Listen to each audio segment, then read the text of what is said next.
Hello, Bill. Welcome to the Zoom interview series. It is so nice to have you here. And I just want to say, I am so appreciative of you because obviously you're such a busy man, taking the time to just have a conversation with me. Well, it's a delight to have a conversation. We've talked a little bit over, I guess, over LinkedIn. And so now to be face to face, about a half a world away, but hearts connected, ready to have a great time. Absolutely. So let's make this impactful for the audience. Let's inspire them. That is my hope for today with this interview. So, Bill, tell me about yourself. What was a defining moment that led you into your industry, which is TV, production, and film? Well, defining moment, that's a great question. In fact, it's interesting. Most people don't ask me the defining moment. There's actually, as you know, in life, there's a number of confirming moments. They're like a trail that leads you, leads you, leads you. I mean, for example, when I was a kid, I was interested in music and I took piano lessons and I seemed to really connect with the arts. I used to put on magic shows. And for some reason, you think, well, gee, that was kind of the route to get into the entertainment space. But I would say probably the most defining moment was actually in high school. And it was when I was asked to put together a program for the seniors. It was our graduating class, and now it's the last show of the year. And I was involved in speech and all these other things. And I was a news editor of the paper that, okay, you'd be the guy for this. And I was so fascinated because where people had just done a montage, like let's just reflect, it's kind of like kindergarten. It's like show and tell. Let me show you this and let me tell you this. I wanted to weave a story, and I felt the story in my heart that I wanted to tell. And so as I gathered all the pictures and I started putting the score and the music together, I I created a story that really talked about our senior year. And so the day that we actually showed it in the arena with all the classes, it was interesting because there were about 1,500 kids in our class. And probably like a lot of kids in school, you might have two or three good friends, maybe about 10 kind of acquaintances. You call them the periphery. And then there's a sea of faces, sea of people that you walk by every day that are familiar, but you don't really know them. So there's no real intimacy. There's no real connection. They're just kind of the wallpaper of your life. And so now comes this moment. I show this presentation, and as the lights went down, the music started, and I wanted to kick them off with something funny, and everybody laughed. I thought, oh, that's great. They thought they're watching everybody, and they laughed, and then I got to a part where it was kind of telling a story about the athletic teams and about relationships, and then I got to a tender moment, and I was about a third of the way, maybe 2/3 of the way through it. And I watched people's eyes. And I actually watched tears start to well up in people's eyes. And tears started to well up in my eyes. Because in that moment, it struck me that while I didn't really know these people, in that moment, I had the privilege of having an intimate connection with them, to not just pass them in the halls, not to just see them as a face, but to touch their emotions and touch their heart and maybe make a lasting impression on them. And I was hooked. I had no idea the power of using media to impact another life. But that really began my journey. And that led me to television school and led me into live television, that led me into entertainment, that led me into corporate communications, that led me into marketing, that led to me dying on a plane, that led to me writing a book, that led to me having an interview with you. Hey, we could just end the interview now. You've just told. That's an incredible. Thank you so much for being so open about, why it is, that you discovered such an exciting industry. And I guess you're one of the lucky ones, Bill, where you discovered it at a very early age. Mm. And, I think that would have given you such clarity and focus to what is you wanted to do as you progressed and got older. How exciting. Well, it's Wow. interesting because I think there's a lot of things that happen to us in our life that we feel them, but we haven't quite defined them yet. For example, now I can look back and I can reflect and say, wow, that was it. The power of making a positive impact on another life at a profound level. Now, at the time, I was just moved. I mean, I was literally tearing up in the thing, you know, trying to be cool and all that. But later on, as I began the journey, then clarity started to unfold, because I found myself almost like a magnet drawn into the industry, and then recognizing, oh, I'm good at this, and I seem to have a passion for this. Oh, I'm good at this, and I seem to have a passion for this. So sometimes those profound moments happen, and you miss them, but only in retrospect you go, oh my goodness, that was the defining moment. You know, so there's a lot of folks Wow, that's listening, watching right absolutely now, incredible. who've had it right now, and they're going, that's it. Absolutely. So, what are you fearful of, Bill? I know it's a really hard question to ask, but I want to entertain the audience listening today. Let's get real, because we all have, challenges and fears in life. So what is the one thing that you're fearful? Oh, probably it's the reverse of what I felt was part of my desire, my calling, my destiny. That can you have a profound impact in other people's lives? And I would say probably the greatest fear would be that, other than dying in a tragic lawnmower accident. Oh, that would be terrible. That sounds like something in a horror movie. I hate that when that happens. Yeah. No, it would be thinking that I didn't give it all I had, that I didn't touch as many lives as I could, that I didn't make the difference that I could. And of course, that's something that we can't measure. So it's not that I can look at it and go, oh, I didn't hit that. But what it does is it keeps me hungry. It keeps me always searching. It always keeps me passionate to say every day, I've been given an opportunity to breathe and to live, and to consider that gift today as truly a gift that I now have the opportunity to give to others. So you want to be able to go to bed every night saying, did I do that? And as long as I can go to bed every night saying, I did that, then I'm great. I could go anytime and feel completely excited about my life.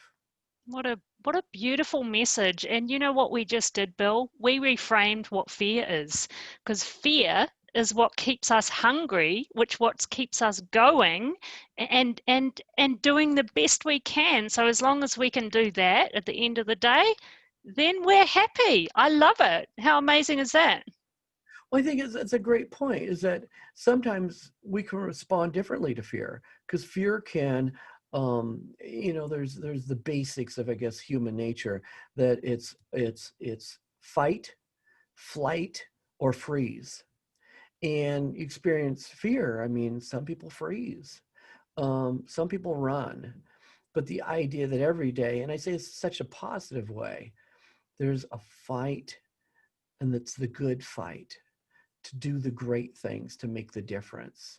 And I say it's a fight because it's not easy to do something that makes a profound impact in the lives of others and in the world.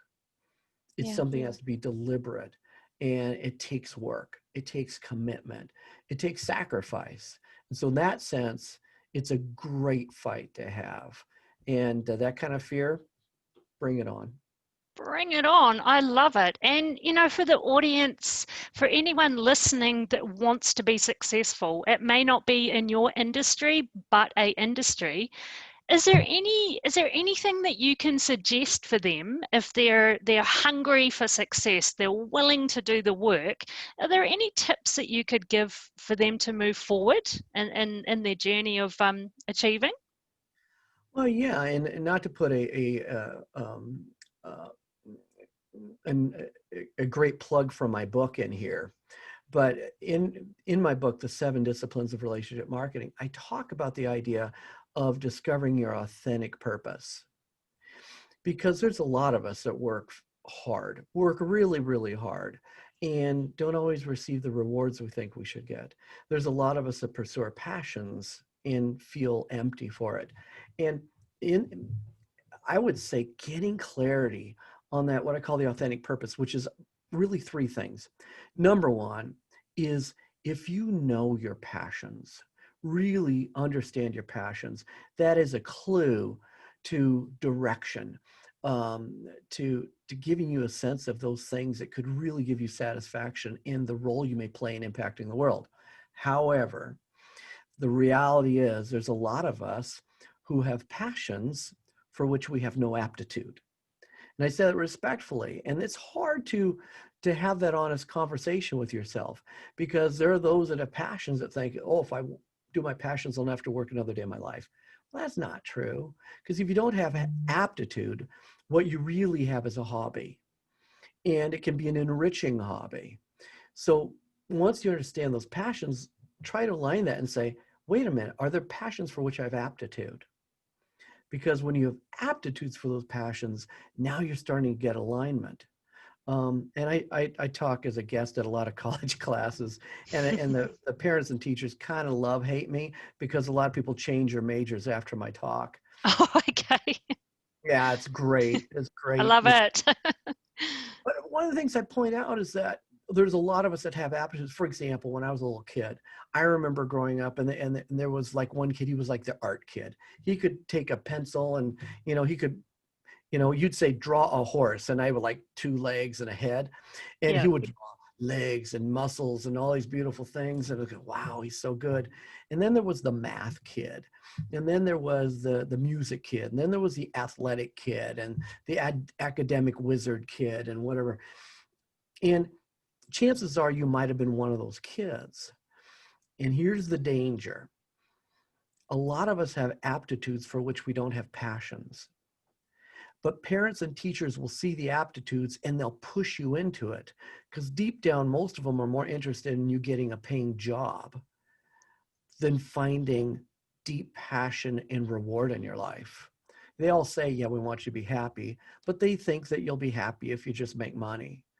So there's tons of people who have aptitudes for which they have no passions, and they're working them every day, and they're called jobs. And they're having a harsh awakening right now in the light of COVID, because their world is turned upside down, and they're recognizing, I don't even like what I do. I don't even like where I work. Yeah, it's paying the rent, it's paying the mortgage, whatever it is. So the third leg, once you understand your passion and you align it with your aptitude, the third is to consider your experience. For example, for me, going back and recognizing my experience in high school, it's like, oh, that's it. And what are those triggers along the way? When you start putting those three things together, I believe that it provides a trajectory that can give a person clarity. And when you get that, you can start moving towards that, to be deliberate, to be strategic, and to know, because it's your passion, even when you're tired, you're going to get up and you're going to pursue it. Even when things don't turn out exactly the way you want, you find something inside you, say, I believe in it because I believe this is what I'm supposed to do. So when you find that, I think that's one of the most powerful experiences that any human being can have. Wow, I'm absolutely blown away. You've given me goosebumps. That is just incredible. And it's such a reminder for us all that, when you're passionate about something, when you're excited about something, when you feel it inside your heart, you're going to be up at 2 a.m. going, I don't care, I'm going to finish this. And, when the going gets tough, you're going to keep on going, opposed to if you had a job, even if you were being paid good money and you were good at it. But if your heart isn't in it, if that burning desire, that passion that we feel when we love something, we're not going to be happy, are we, Bill? Would you agree with that? Not long term. I mean, it's the difference, I would call this the difference between a life of destiny and a life of duty. Wow. And a lot of us, and it's admirable that so many people work hard and show up every day. Um, but there's something powerful when you live a life of destiny. Crazy powerful. That is so powerful. Um, and I have to say, I am going to go on Amazon today and buy your book. I had a sneaky peek and it looks amazing. And, you know, relationships are everything, whether it's business, whether it's at home. And, you know, so many people are starting businesses because of COVID right now. So, what an incredible book to have available for everybody to learn the art of, you know, building relationships in your marketing, in your branding. I love it. Is there anything else you'd like to talk about with your book? Well, just I think one, I think everybody should read the book, not because I make a buck or whatever on the book, but you know, I wrote it really. I mean, I've been in the business and television and entertainment marketing for over 30 years, even though I don't look it. But, Absolutely not. I was going to say how young you look, Bill. You're looking very but youthful. yeah, it's good lighting is what it is. But you know, I've and I love what I've done. But the truth is that I was at a point, and I look, when you work with celebrities and you work with a lot of talent and you travel the world, it's easy to get a big head and go, oh my gosh, I'm doing this. And you come back and you drop names. I worked with this person, I worked with this person, blah, blah, blah. Um, but I allowed myself to be drawn in um, to the rah-rah and the glamour of my world and made good money too. Um, and I would have to say became somewhat of an absentee father and an Yeah. absentee husband because I was gone all the time. And it's not like I don't love my wife and love my kids. I was just running all the time. And I would say probably the biggest thing that changed me, the pivotal point of my life, was on a flight to Nashville to sign a deal about a documentary. In the middle of the flight, I died. And my heart just abruptly stopped and I was resuscitated. We made emergency landing. And that was one of the greatest experiences of my entire life.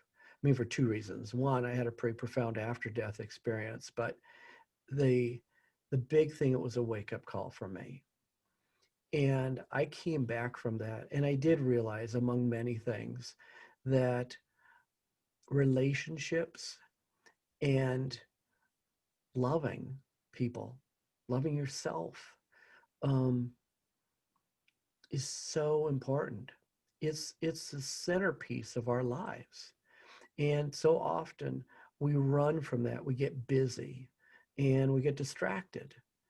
And I thought, man, if this is such the centerpiece, it became clear to me with all the things I read and all the things I studied after my death, that I needed to change how I lived and it changed how I worked. And that's really what struck me, is that we're wired for relationship. So why should we do it? Why should we be, you know, transactional from 9 to 5 just to make a living, when 5 to 9 we're loving and caring and thinking about and trying to make a life? We can do it all the time. It can be the centerpiece of our life. It can be the centerpiece of our business.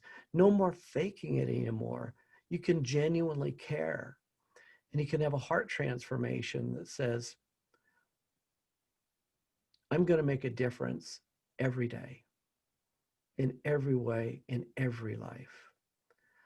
And that's what really started the book and the principles. And it's crazy because anybody that goes through the disciplines of the book is going to go, wow, this is so foundational. Which, by the way, I talk about the authentic purpose compass, clarity about your missions, clarity about the people you're serving. I talk about the messaging and writing the perfect message recipe, and how to multiply and what methods you should use, and how do you measure for success, and how do you make a lasting impact on people's lives. So it's really a great template. Killer template is what it is. Wow. Thank you so much for sharing such a emotional story, Bill. You've actually got me a bit emotional here. Um, do you believe, having this near-death experience, has it made you, well, obviously I'm guessing it has it made you more humble and grounded and made you realize just the importance of your kids, of your family, and being in a situation like that would be really scary. You're right. It's humbling and exciting all at the same time. I mean, one of the things that I share in the book is that recognition that every breath we take is a gift. I mean, we take for granted so much that I'm going to get up, that I can see, I can breathe, I can walk, I can whatever, that I'm even alive. And when you recognize that it truly, truly is a gift, it makes you measure every day and to prioritize the day. For example, I'm one of those crazy people, and I'll say this to you, Jodi, that in the time we spent together, I absolutely love you and I think, love you too. You're a really humble, lovely guy, and you have a heart of gold. And I can just see the impact that you're going to make around the world with this book, and even just going forward in the future. well, I appreciate that. That's my heart. And when I left that day that I died on the plane, um, I'm not sure what my last words were to my wife or my kids. It could have been something like, the keys are in the drawer. Don't be late for school. It could have been, hey, clean your room before I get home. And I've recognized it's the most precious words we can say. And we should always say is, I love you. Yeah. I care about you. I respect you. You are worthy to be honored. You are valuable. And there's nothing you can do that can keep me from not loving you. I might get ticked at you.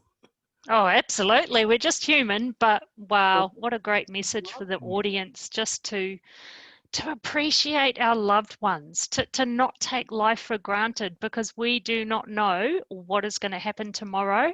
Yeah. And you know what, Bill? I actually think it's one of those things where we need to actually take action as well because life is short. Yeah. It becomes very deliberate. The idea, and even tonight, like I said, you might be the last Zoom interview I ever do in my entire life. And this could be the last words I ever say to the world as I walk out of here, because not only is our life fragile, but since my death experience, I had a pacemaker inserted in my chest. In fact, I'm on my second one. I have my first one right here. Right here. Wow. I had one of these little guys. This is actually the pacemaker that was removed from my chest. 6 times a day, it recognizes my heart goes into a dangerously low mode and it intervenes.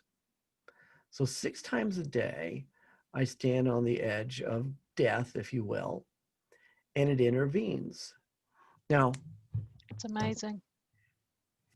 for all of us to think, wow, um, to live each day thinking it could be your last, not from an anxiety standpoint, but from a celebration standpoint. It gives you finally that balance. I used to hate people that say it's not about the destination, it's about the journey. Well, I do believe it's about both, but I used to think that was a lame excuse to not set goals. So Absolutely. I'm that kind of guy because I was, oh no, we're going to set goals. I mean, keep in mind, I was a television director. So I was like, really like, bum, bum, bum, bum. I get into, the team calls me director mode, and I can get really intense because I'm passionate about boom, boom, boom, what we do. Um, but to be in that place to go, you know what? I am going to enjoy the journey. In fact, I'm going to love the journey no matter what happens. Um, and in the course of that, I'm going to learn and I'm going to fail and I'm going to get smarter and I'm going to get better at it.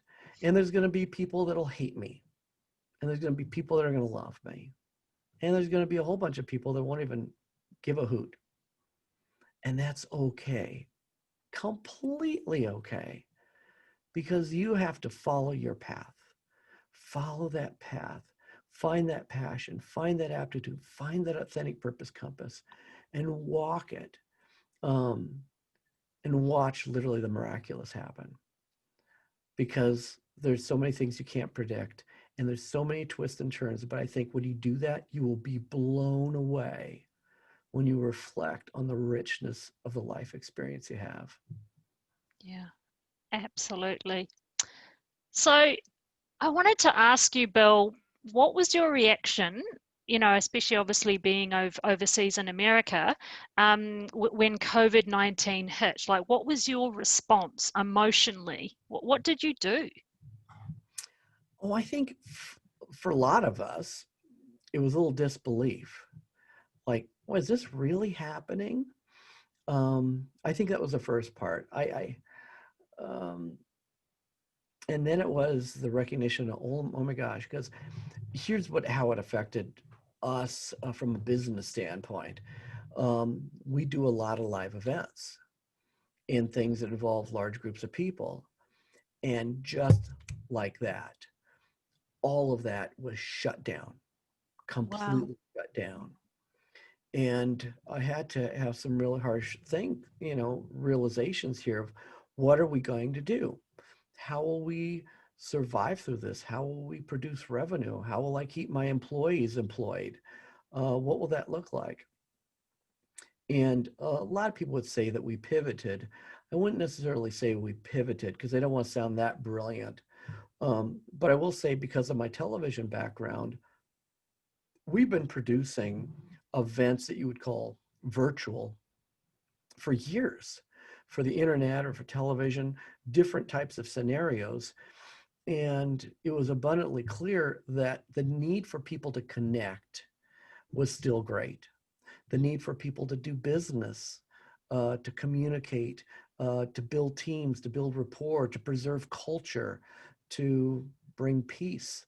All those different things was maybe more important than ever. And we had the tools to help them do that with our studio, with our communication through streaming video, through webinars, through live events, interactive events.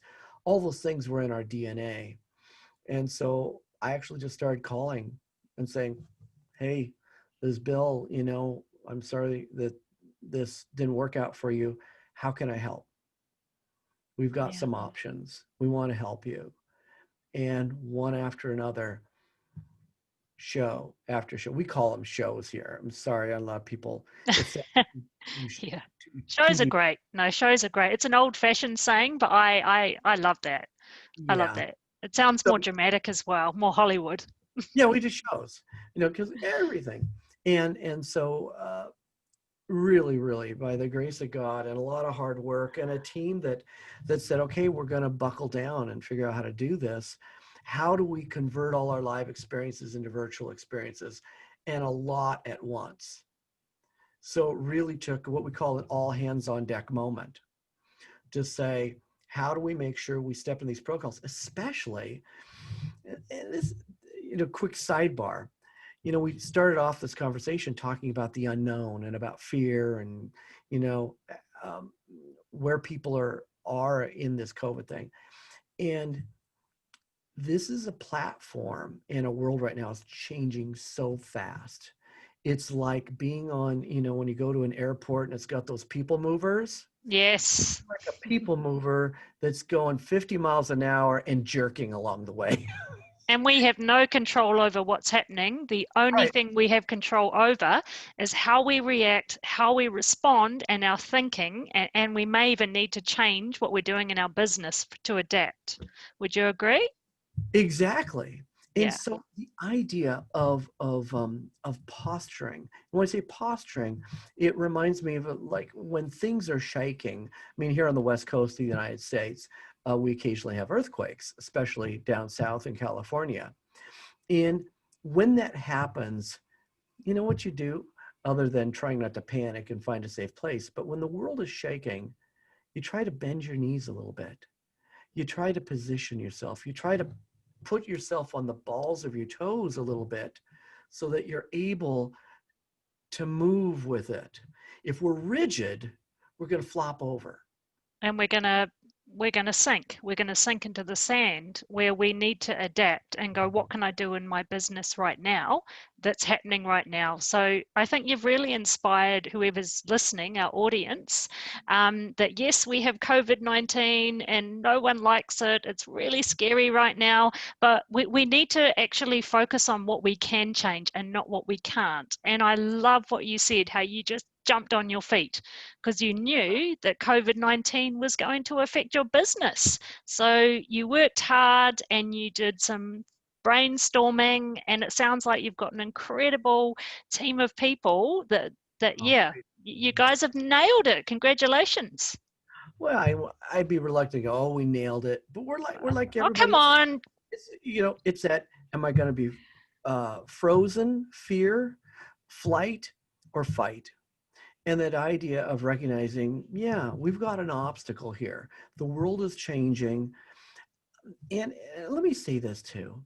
We are every day put into situations for which, oh, I've never been in that situation. And that can be fearful. But here's the thing that you develop over time is recognizing, I might not have that particular skill, but you know what I do have? The skill of adaptation. I might not be a master of this craft, but I'm creative. I might not know this, but I'm thoughtful and I'm resourceful. And so all of a sudden, character qualities, not just skill sets, but character qualities rise up as the most important elements to have in a time like this, because they can produce things that you have never thought of. Absolutely. What a Yeah, great that's answer. I'm exciting. loving it. I have to ask Bill, what is it with the Iron Man in the background? I'm sure other people are wondering as well. Is that your favorite superhero? Is there a story behind the Iron Man? That's where I sleep at night. No, just kidding. Okay, there's actually a couple, you're going to love this. There are a couple things behind Iron Man. Number one, um, Iron Man was developed by Stan Lee, who started Marvel.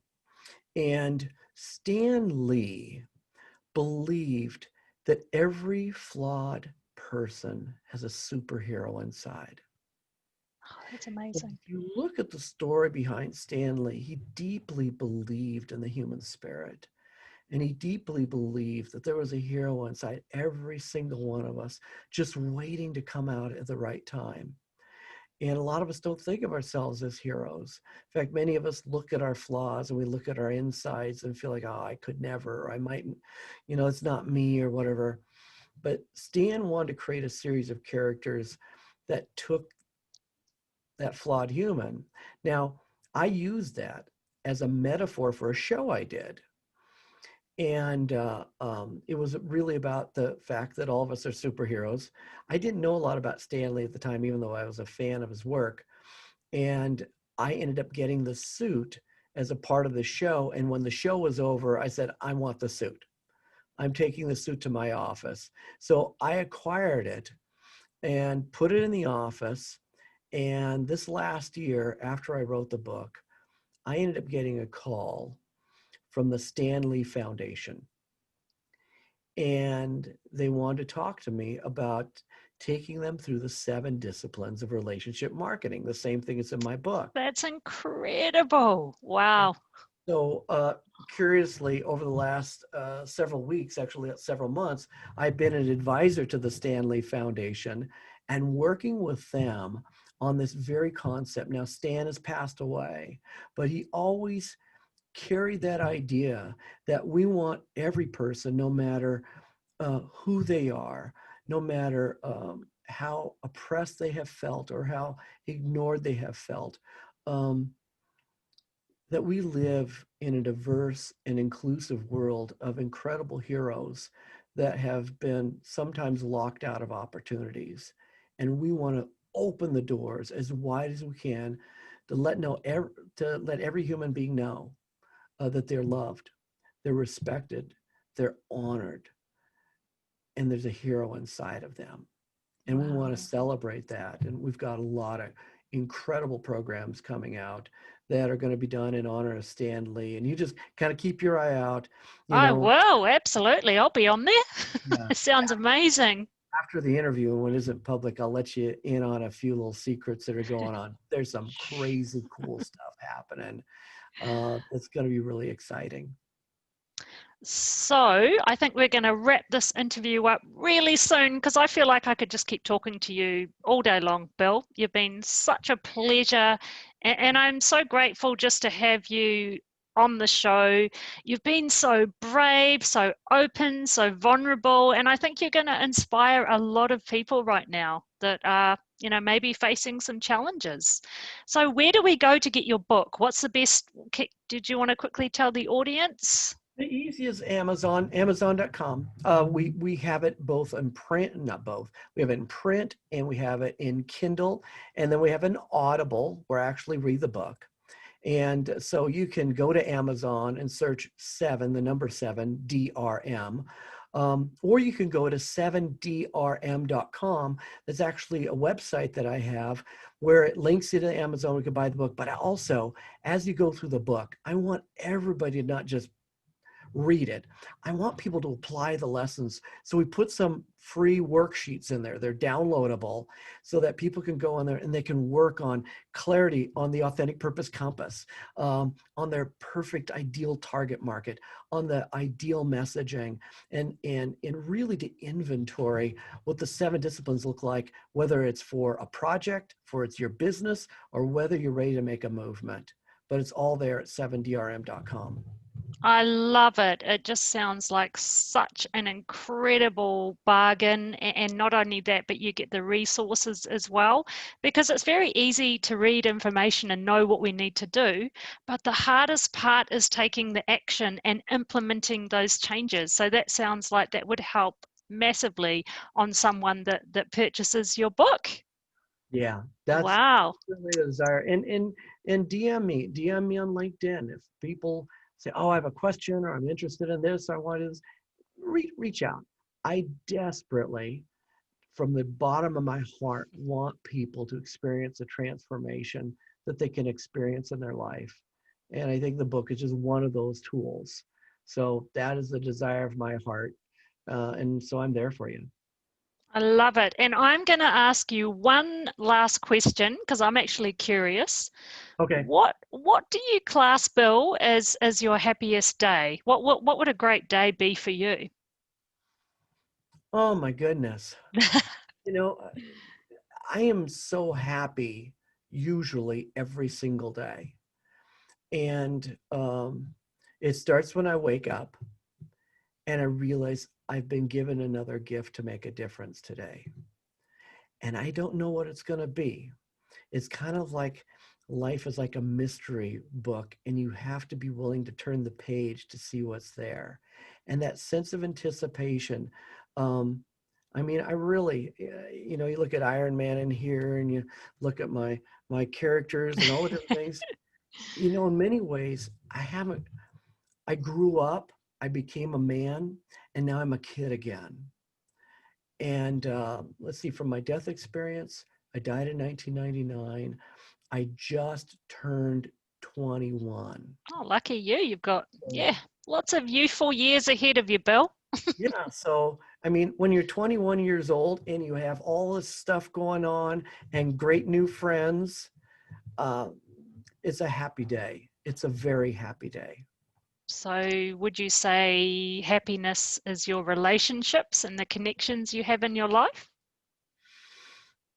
Oh, definitely. Definitely. Happiness is knowing that I'm madly loved. I'm madly loved by God. I am madly in love with my wife and my kids. And I feel like I've been given this gift to give that love to others. And when I feel that flow of being able to look into people's eyes and try to give them that precious gift and letting know they're valued and loved, they're worthy to be respected, they're worthy to be honored, their life has value. That gives me so much happiness, crazy happiness. Wow. Well, I have to say, I have absolutely loved this conversation that we've had. I feel like we're old friends from a past life. And you are an incredible human, Bill. Your heart is so big and your passion is so deep. And I really believe that you are going to help a lot of people and change their lives. And I think a lot of people need it. So we are lucky to have you. Oh, thanks. Great to be here. Great to be Yeah. here. Is there one last thing you want to say to the audience? Something that will, anything you like? Well, here's what I'll say, is that no matter where you are right now, and you might be in a point where you've had tremendous success or tremendous disappointment, or maybe you're in that place where you've thought, wouldn't it be nice if, but maybe you're on the verge of giving up, or maybe you're discouraged. Um, if you have been given the gift of life today, which chances are you are if you're listening to this, I can guarantee you that right now, you've never been smarter. You've never been wiser. You've never had more context. And no matter what pain or disappointment you felt, your dreams are real. Your dreams have power. Your life has value. And you have never been at a place greater than today to make a profound impact on the world. Wow. Today's your launch day. Take it, believe it, Absolutely. and run with it. Yeah. Wow. Well, I'm really hoping the audience absolutely loves you as much as I do. And thank you so much for being on the show today. This was an incredible interview. And I'm wishing you all the best for, the venture, the journey that you're on, changing people's lives, working, new incredible films and productions. And I'm sure we will be talking again really soon. So We're thank friends you for so life. much. We're friends for life now. Boom. Absolutely. Thanks. Thanks, Bill, and we will talk really soon. And thank you so much, audience, for listening. And I really hope that you got a lot out of this interview. I hope you're inspired today to just take serious action, go for it, live your life with passion and love, and just do it.